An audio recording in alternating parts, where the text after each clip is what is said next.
सदाशिवसमारम्भां शङ्कराचार्यमध्यमाम् अस्मदाचार्यपर्यन्तां वन्दे गुरुपरम्पराम् श्रुतिस्मृतिपुराणानाम् आलयं करुणालयं नमामि भगवत्पादं शङ्करं लोकशङ्करं शङ्करं शङ्कराचार्यं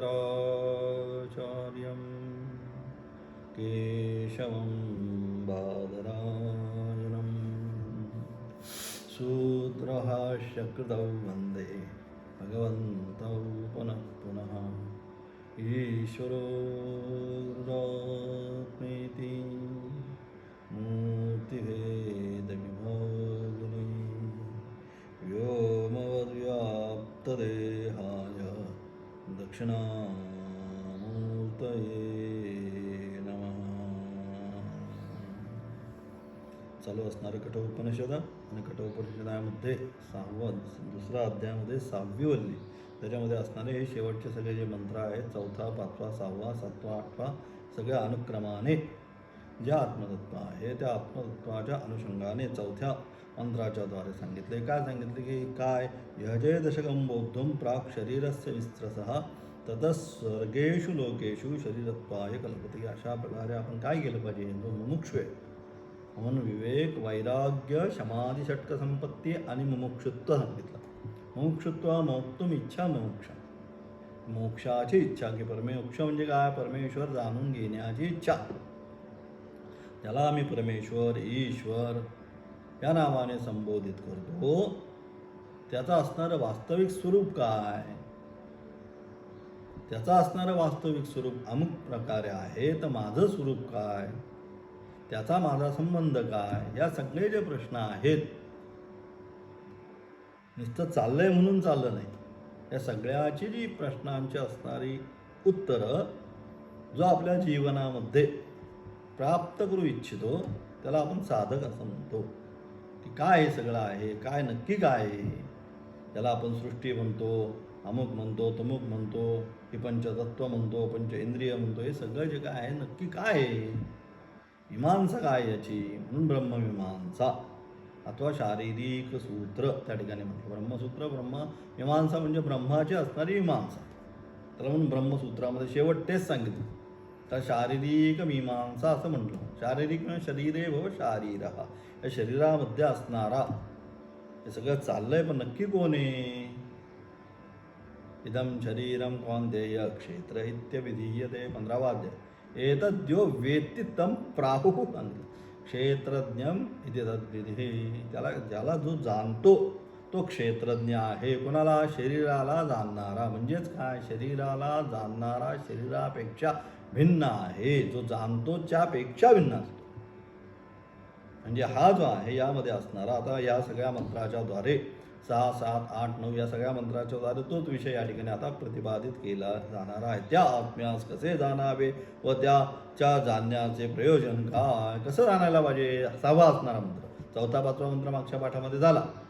आता 6वा असणारा मंत्र त्या आत्म्यास जो जे आत्मतत्व आहे सगळ्या उपनिषदामधून सांगितलेलं आहे की अमुक आहे, तमुक आहे, अशा प्रकारे तशा प्रकारे हे सगळंच्या सगळं जे काय सांगितलेलं आहे ते आत्मतत्व नक्की कसं आहे? त्या आत्मतत्वास कसं जाणावं? या सगळ्या ज्या गोष्टी कसे जाणावे आणि त्याला जाणण्याचं प्रयोजन काय? आता जरी त्या आत्मतत्वाला जाणलं,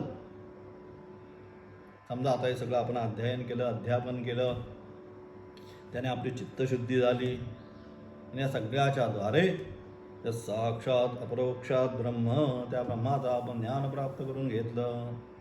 पण हे सगळं जाणल्यानंतर त्याचं प्रयोजन काय? नक्की काय होतं ते जाणल्यानंतर? ते या ठिकाणी या मंत्राच्या द्वारे सांगण्याचा प्रयत्न त्या ठिकाणी केला. 6व्या मंत्राच्या द्वारे इंद्रियाणां पृथक् भाव उदयस्तमौचयत पृथगुत्पद्यमानानां मत्वा धीरो न शोचती. अशा प्रकारे काय पृथक पृथक भूतांपासून उत्पन्न होणारी काय इंद्रियांचे जे विभिन्न भाव त्यांची उत्पत्ती व प्रलय आहे. अशा प्रकारे हे पंच जी आहे पंचमहाभूत कोणती? आकाश, वायू, अग्नी, जल आणि पृथ्वी. बरोबर. तस्मात आत्मनः आकाशसंभूतः, आकाशात वायू, वायू अग्नी, अग्नी जल आणि शेवटी पृथ्वी. मग त्या अनुषंगाने काय झालं? त्यांच्या असणारी त्याच्यापासून आता हे सगळा जो विषय आहे हा कुठे झाला? त्या ठिकाणी तत्वबोधामध्ये हा सगळा झाला. अशा प्रकारे त्याचं असणारं पंचीकरण होतं. याचा अर्धा भाग आणि त्याच्या 1/4 1/4 1/4 1/4 हे सगळे एकत्र होऊन मग काय झालं? श्रोत्राची निर्मिती झाली. मग त्याचे असणारे विषय, शब्द हा त्याचा झाला विषय. श्रोत्र, त्वक, चक्षु, रसना, घ्राणम ही काय झाली? हे पंच असणारे इंद्रिय, त्यांचे असणारे विषय काय? शब्द, स्पर्श, रूप, रस आणि गंध. बरोबर आहे. अशा अनुषंगाने हे जे काय आहे सगळ्याची उत्पत्ती म्हणून पृथक पृथक भूतांपासून, म्हणजे ही जी पहिली भूत आहेत कोणती? पंचमहाभूत आकाश, वायू, याच्यापासून काय झालं? इंद्रियाची निर्मिती. इंद्रियांची निस्ती निर्मिती म्हणून उपयोग होता. इंद्रियांचा असणारा विषय जिव्हा छाने अलग लक्षात, परंतु गुलाबजाम नसेल तर काय होईल? काही उपयोग होणार नाही. अलग लक्षात. म्हणून त्याचा असणारा विषय जो आहे या विषयाची पण निर्मिती त्या ठिकाणी पाहिजे. अलग लक्षात. नाक सुंदर आहे पण सुंदर असा वास गुलाबाचा किंवा इतर चंदनाचा नसेल तर काय उपयोग? काही नाही. म्हणजे त्याचा असणारा विषय सुगंध हा पण अपेक्षित आहे. म्हणून इंद्रियांचे असणारे विषय त्या अनुषंगाने इंद्रिय शब्दाने नुसते इंद्रिय ग्रहण नाही घ्यायचे. मग इंद्रिय शब्दाने इंद्रियांचे असणारे जे विषय शब्द, स्पर्श, रूप, रसगंध याला पण या ठिकाणी करायचं. म्हणून त्या अनुषंगाने काय म्हणतात? पृथक पृथक भूतांपासून उत्पन्न होणारी इंद्रिय. आत्ता ज्याप्रमाणे सांगितलं, आकाशापासून श्रोत्र, वायूपासून त्वक, अग्नीपासून चक्षु, जलापासून रसना आणि पृथ्वीपासून घ्राणम. घ्राणम म्हणजे नाक. बरोबर. त्याच्यापासून उत्पन्न होणारे इंद्रिय, जे इंद्रियांचे जे विभिन्न भाव, ही इंद्रिय आहे त्यांचे विभिन्न भाव म्हणजे शब्द, स्पर्श, रूप, रसगंध. बरोबर. हे त्यांचे असणारे भाव, त्याची उत्पत्ती व प्रलय आहे. सगळं जे काय आहे त्याचं काय आहे? उत्पत्ती आणि प्रलय. ज्या वेळेस काय झालं त्याला असं वाटलं आता हे काय? हे बाद झालं आता. कल्पांते कृत, त्रेता, द्वापार आणि कली ही सगळी काय झाली? 4 युग. हे झाला हा एक कल्प. मग ज्यावेळेस कल्प संपेल त्यावेळेस त्याला काय वाटतं? आता हे बाद झालं, भरपूर झालं आता हे. मग काय करेल तो? यथोर्णनाभिसृते गृह्णते च. ज्याप्रमाणे तंतुनाभ काय करतो? आपल्या शरीरातूनच तो विशिष्ट असणारा द्रव निर्माण करून काय करतो? त्या ठिकाणी ते जाळं निर्माण करतो. आणि सकाळ झाल्यानंतर त्याला काय वाटतं? आता काही कोणी आलं नाही, आज एक सुद्धा किडा या ठिकाणी आलेला नाही.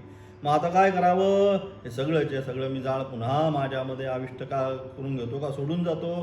तो पुन्हा मग आपण पाहतो कधी कधी सकाळी तो सगळं जसं आहे तसं आपल्यामध्येच असा बॉलसारखा बारीक बारीक बारीक बारीक बारीक बारीक करत करत करत आपल्यामध्येच ते ठेवून देतो.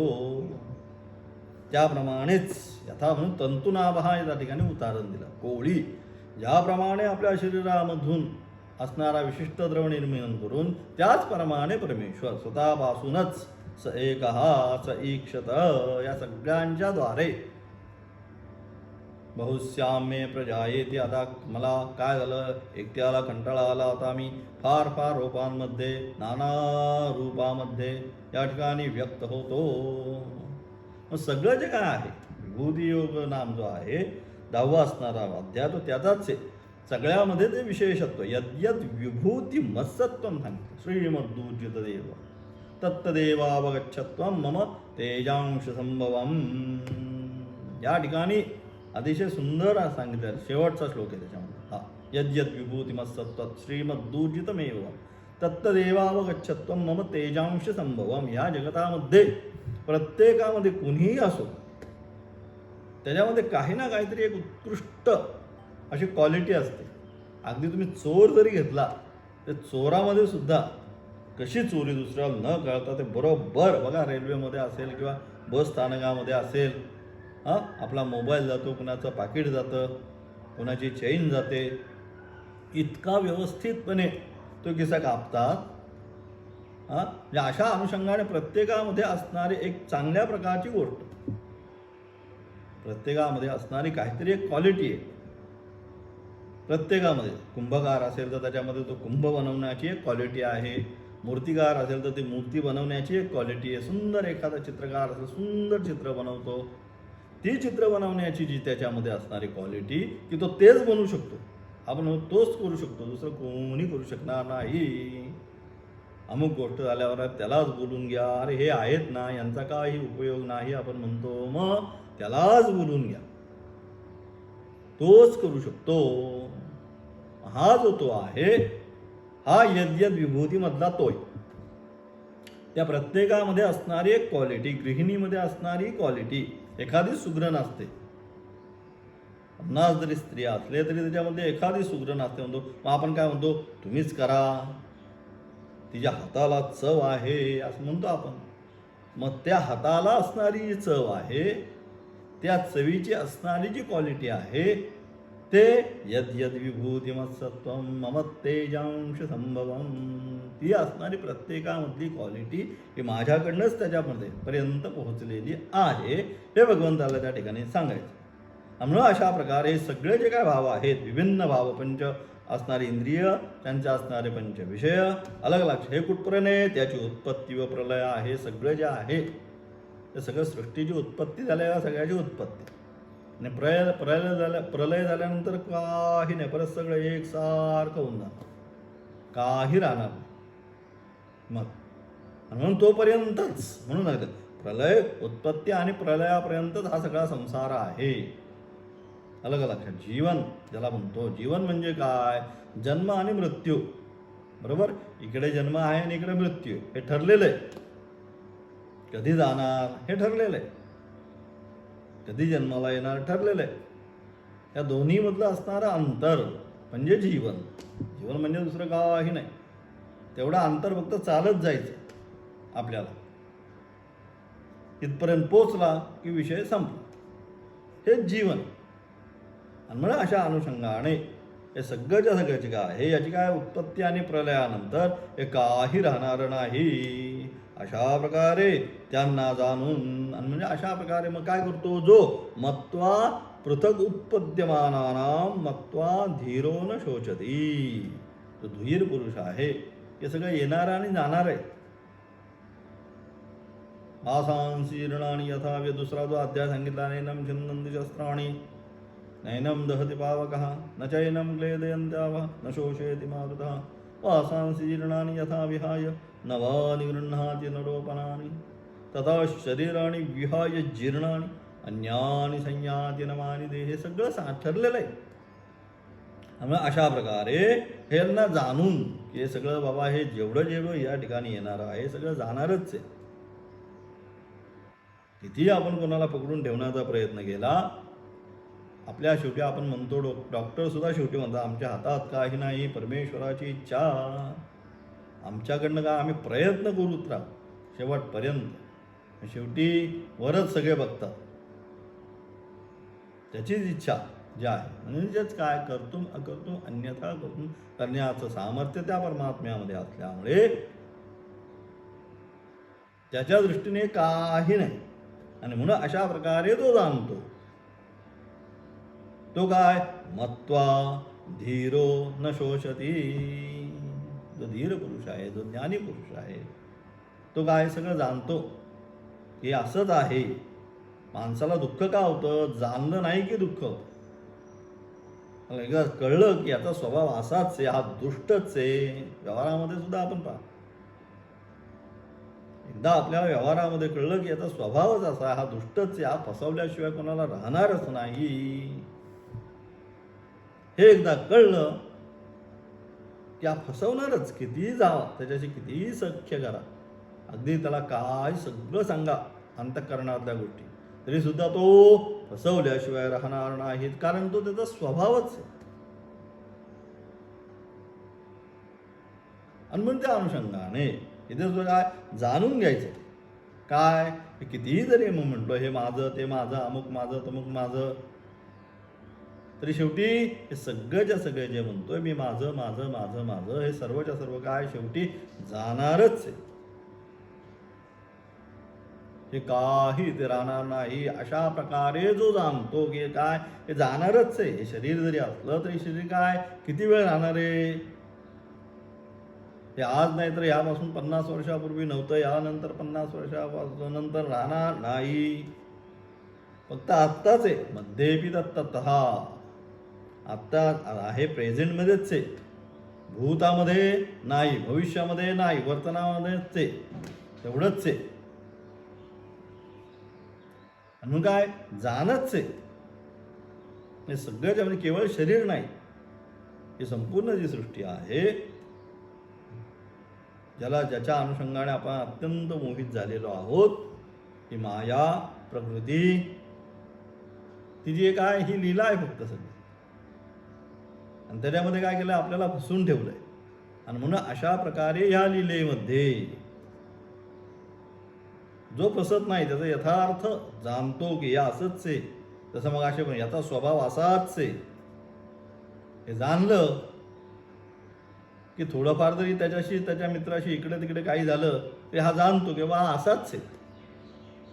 म्हणजे जिथं लाख घालवायचे तिथं काय करतो, बाबा 1000च रुपये ठेव, तुला आता फार का. तो पुन्हा एवढा चलाक असतो. काय काय लोक एवढी चलाक असतात पैसे दुसऱ्याकडनं काढून घेण्याच्या बाबतीत, फार म्हणजे एकदम एक्सपर्ट. आपल्याला कळूनच देणार नाही ती कसे ते पैसे काढून घेतील. आमचे एक महाराज म्हणतात, काय काय असे आहेत की त्यांना दुसऱ्याच्या खिशात हात कसा घालायचा बरोबर कळतं. ती पण कलाच आहे त्यांची म्हणतात. त्या अनुषंगाने असो. आणि म्हणून अशा प्रकारे सगळं जाणारच आहे, यामध्ये काही राहणार नाही. नित्य काय नित्य, एक आत्मा तो नित्य, बाकी सर्व अनित्य स्वरूपाचा आहे. त्याला सांगणार नित्या अनित्य वस्तू विवेक. पहिलाच सांगितलं त्या ठिकाणी विवेक वैराग्य. विवेकामध्ये नित्या अनित्य वस्तू विवेक. नित्य आणि अनित्य याचा काय झाला पाहिजे, विवेक झाला पाहिजे. याच्यामध्ये काय राहणार आहे, काय जाणार आहे, हा पहिला काय झाला पाहिजे, हा आपल्या डोक्यामध्ये पहिला विवेक झाला पाहिजे. आणि मग काय करू आपण, जे जाणार आहे ते जाणारच आहे, ते सोडूनच द्यायचं. त्यासाठी प्रयत्न करायची गरज आहे का, नाही, ते जाणारच. म्हणजे नित्य आहे, जे राहणार आहे त्यासाठी आपल्याला प्रयत्नशील राहायचं. तेच या ठिकाणी. आणि म्हणजे अशा प्रकारे जी राहणारी गोष्टी त्यासाठी जो प्रयत्नशील राहतो तो साधू. आणि जे जाणारच आहे त्याच्या मागे जो धावत राहतो तो संसारी. त्याला माहिती आहे सगळं जाणार आहे, कितीही कमवलं तरी राहणार आहे का, काही राहणार नाही. तरी सुद्धा हौस, माया, मोह हा जो आहे, काम एष क्रोध एष हा रजोगुण समुत्थव.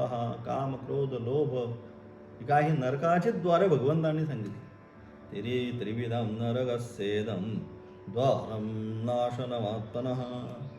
काम क्रोधस्तथा लोभ सांगितला. काम क्रोध लोभ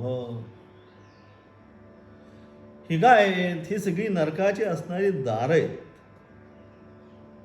ही सगळी काय करतात, जीवाला नरकामध्ये ढकलण्याचं काम, घेऊन जाण्याचं नाही. जा, कामना करतोय ना, जा. कामनातून क्रोध, कामा संजायते क्रोध सांगितलं. ध्यायतो विषयान् पुंसः संगस्तेषुपजायते. विषयांचं असताना केवळ ध्यान झालं. ध्यायतो विषयान् पुंसः संगस्तेषुपजायते. ध्यान केल्यानंतर अरे अरे मला मिळावं म्हणून इच्छा, संगस्तेषुपजायते. संगास संजायते काम. एकदा संग झाल्यानंतर पुन्हा पुन्हा तो तेच तेच तेच. कामात क्रोधो विजायते. काम निर्माण झाल्यानंतर क्रोध, क्रोधात भवति सम्मोहः. एकदा क्रोध निर्माण झाल्यानंतर संमोहित झाला. काय करायचं, कुणाशी बोलायचं, काय बोलतोय, काही नाही. सम्मोहा स्मृतिविभ्रमः. एकदा सम्मोह झाला की स्मृतिविभ्रम झाला. स्मृतिभ्रंशात बुद्धिनाशः. स्मृतिभ्रंश झाला की बुद्धिनाशा नाश झाला. आणि बुद्धीचा नाश झाल्यानंतर बुद्धिनाशात प्रणश्यती. स्वतःचाच नाश कायमस्वरूपी आत्मा हा झाला. स्वतःच्या आत्म्याचं हनन करणारा. म्हणजे जन्ममरणरूपी संसार चक्रामध्ये पुन्हा पुन्हा येणारा आत्मा असा जो या ठिकाणी झाला. म्हणून अशा प्रकारे आपल्याला काय व्हायचंय, मग आत्मा हा नाही व्हायचं. उद्धरे आत्मनात्मा, आपल्या आत्म्याचा आपल्यालाच उद्धार करून घेतला पाहिजे. म्हणून अशा प्रकारे जे मत्वा धीरो न शोचे, अशा प्रकारे हे जाणारच आहे. किती याला आपण धरून ठेवलं तरी ही वस्तू राहणारी नाही. अशा प्रकारे जे ज्ञानी आहेत ते जाणतात आणि काय करतात, मग जाणल्यानंतर कुठल्याही प्रकारचा शोक जो आहे, अत्यंतिक दुःखाची निवृत्ती आणि निरतिशय आनंदाची प्राप्ती, ही हा जो सिद्धांत आहे, सगळी जी दुःख आहे, अत्यंतिक दुःख, जी दुःख जीवनामध्ये आहे, सगळी दुःख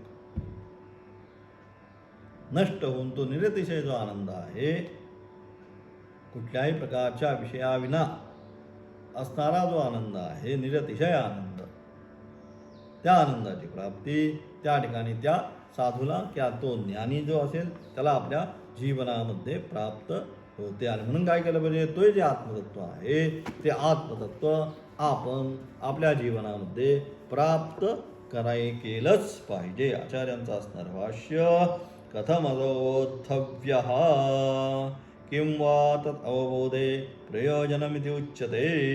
इंद्रियाणां श्रोत्रादीनां स्वस्वविषय ग्रहण प्रयोजनेन स्वकारणाभ्यः आकाशादिभ्यः पृथक उत्पद्यमानानां. या ठिकाणी आचार्य म्हणतात, काय म्हणतात, हा आत्मा कसा जाणावा आणि त्या ज्ञानाचे प्रयोजन काय. हा जो आत्मतत्व जे आहे, हे आत्मतत्व कसं जाणावं आणि ते जाणल्यानंतर त्या ज्ञानाचे प्रयोजन काय, त्या आत्मतत्वाचं जाणल्यानंतर ते जे ज्ञान आहे त्या ज्ञानाचं प्रयोजन काय, ते जे आहे ते काय या मंत्रामध्ये वर्णन केले आहे की आत्मा कसा जाणायचा आणि आत्मा जाणल्यानंतर ते जे ज्ञान निर्माण होणार आहे त्याचं काय प्रयोजन, ते या ठिकाणी सांगण्याचा प्रयत्न केला. वर्णन या मंत्रामध्ये वर्णन केले आहे. शब्दस्पर्शादी आपापल्या विषयांचे ज्ञान करून देण्यासाठी शब्दस्पर्शादी जे विषय आहेत, शब्दस्पर्श रूप रसगंध आत्ता सांगितल्याप्रमाणे शब्दस्पर्शादी आपापल्या विषयांचे ज्ञान करून देण्यासाठी आकाशादी कारणापासून उत्पन्न झालेले, आकाशादी ते कारण, बरोबर, मूल जे असणारे पंचमहाभूत, आकाश, वायू, अग्नी, जल, पृथ्वी, बरोबर, हे पंचमहाभूत आहे, मूल कारण, बरोबर. त्याच्यापासून असणारी निर्माण झालेली इंद्रिय, श्रोत्र, त्वक, चक्षु, रसना, घ्राण, आता हे विस्तार झाला याचा. आणि म्हणून शब्दस्पर्शादी आपापल्या विषयांचे ज्ञान करून देण्यासाठी आकाशादी कारणापासून उत्पन्न झालेली जे श्रोत्रादी इंद्रिये, आकाशादी जे आहेत पंचमहाभूत त्याच्यापासून उत्पन्न झालेली ही श्रोत्रादी इंद्रिय, ही श्रोत्रादी इंद्रिय पुढे काय झालं, पुढे ही असणारी जी श्रोत्रादी इंद्रिय ती अत्यंत विशुद्ध केवल चैतन्य स्वरूप जो आत्मा त्याच्यापेक्षा विलक्षण स्वभावाचे आहे. ही जी आहेत ही इंद्रिय, त्यांच्यामध्ये काय आहे, यांच्यामध्ये चंचलत्व आहे, अलग लक्षात. म्हणून ही कशी आहे, अत्यंत विशुद्ध केवल चैतन्य स्वरूप जो आत्मा त्याच्यापेक्षा यांचा स्वभाव अत्यंत विलक्षण आहे. चंचलमी मन कृष्ण, अत्यंत चंचल स्वरूपाचे. किती त्यांना सांगितलं हे करू नका ते करू नका तरी ती तिकडेच जाणार, आपापल्या विषयांकडे सातत्याने. परांजिखानी व्यतृण स्वयंभू तस्मात् परांग पश्यती नांतरात्मन.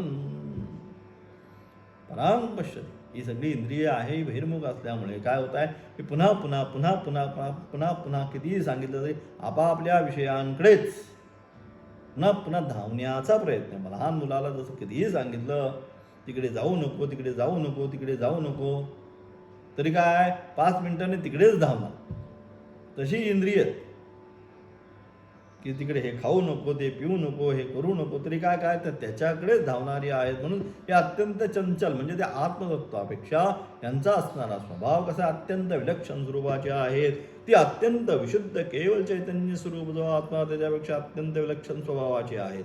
तसेच त्या इंद्रियांची उत्पत्ती वास्तव होतो. आणि अशी जी इंद्रिय आहेत, इंद्रियांची उत्पत्ती आणि असतं म्हणजे काय, ज्या ज्या वेळेस सृष्टीची निर्मिती होईल त्या अनुषंगाने आत्मना आकाश वगैरे सगळे अन्नात आणि शेवटपर्यंत आणलं त्यांनी. आकाशात वायू, वायू आग्नेय करत अन्नात भूतानी शेवटी सांगितलं. आणि त्या अनुषंगाने त्याची उत्पत्ती आणि स्थिती, त्याची त्या इंद्रियांची उत्पत्ती आणि असतं हे दोन्ही होते. आणि म्हणून त्या इंद्रियांची उत्पत्ती व असतं होतं जाग्रत स्वप्न अवस्थेमध्ये. आत्मा हा अविनाशी आहे पुढे, परंतु यांची उत्पत्ती आणि लय होतोय. परंतु ते जे आत्मतत्व आहे ते आत्मतत्व जागृत अवस्था आहे, स्वप्नाचा अवस्था आहे, सुषुप्त, सगळ्यामध्ये अनुस्यूत. आलं का? जागृत अवस्थेमध्ये तो जाणतोच आहे, स्वप्नावस्थेमध्ये मी स्वप्न पाहिलं जाणतोय, सुषुप्त अवस्थेमध्ये अरे किती छान मला झोप लागली होती जाणतोच आहे. बरोबर ना? आता अत्यंत घोर अशी असणारी निद्रा, त्या निद्रेमधून उठल्यानंतर कोण जाणतो? मी सुखाने झोपलो होतो, अरे वा आज काय छान झोप झाली. म्हणजे तो झोपलंय शरीर, तो जागृतच आहे. त्याशिवाय तो कसा अनुभवलो त्याने? मला शांत झोप लागली. म्हणजे सगळ्या अवस्थेमध्ये अनुस्यूत असणारं जे चैतन्य आहे ते सांगण्याचा प्रयत्न केला. जाग्रत स्वप्न अवस्थेमध्ये आत्मा हा अविनाशी स्वरूपाचा आहे व सर्वत्र अव्यभिचारी असा आहे. त्याच्यामध्ये कुठल्याही प्रकारच्या असं होतं का आता आपण झोपलं म्हणजे आत्मतत्व सुद्धा झोपलं? आत्मतत्व कदापि झोपत नाही,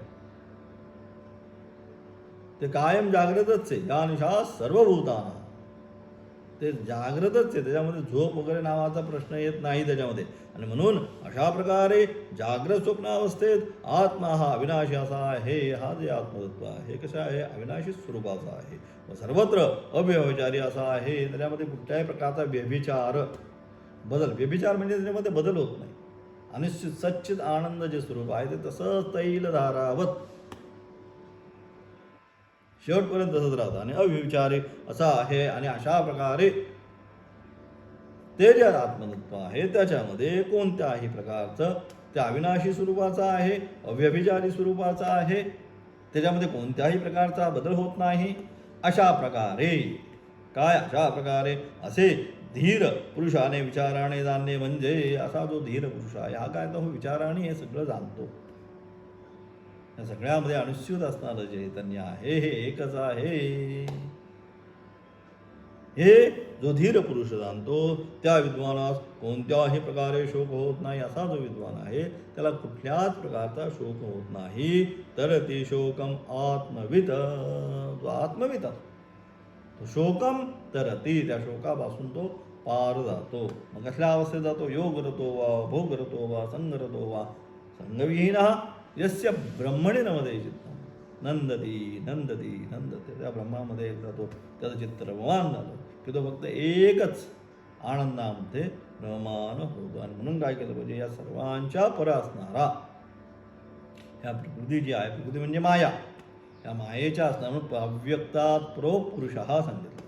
नारायण परो अव्यक्तात् पहिल्यांदाच सांगितलं. गीतेचं असणारं भाष्याचं असणारं मंगलाचरण, त्या मंगलाचरणामध्ये तेच सांगितलं. या अध्यक्षेण प्रकृती, ही माझ्या अध्यक्षतेसाठी खाली हे सगळं चाललेलं आहे. हे सगळं माझ्या अधीन आहे, मी यांच्या अधीन नाही. आणि हेच जो जीवनामध्ये जाणतो तो तरती शोकम आत्मवित, त्याला कदापि शोक करण्याची गरज पडत नाही. हे सारासार या मंत्राचा असणारा अर्थ. त्यानंतर येणारा 7वा 8वा जे मंत्र आहे समानच आहेत, त्याच्यामध्ये दोघांचं भाष्य एकच आहे. इंद्रियेभ्य परो मनोमनस सत्त्वोत्तम सत्त्वादधी महानात्मा महतो व्यक्तमोत्तमम अव्यक्तात् परपुरुषो व्यापको लिंग एवच यम ज्ञात्वा मुच्यते जंतुः अमृतत्वं च गच्छति. दोन्हीचं असणारं विशेष भाष्य उद्याच्या पाठामध्ये पाहणार आहोत. कारण दोघांची व्याख्या, दोन्ही मंत्र एकाला एक जोडून आहेत, त्यामुळे एकाचं घेऊन सोडणार नाही, दोघांचं एकदमच व्याख्या करायला लागेल. ती उद्याच्या पाठामध्ये पाहू. ओम तत्सत.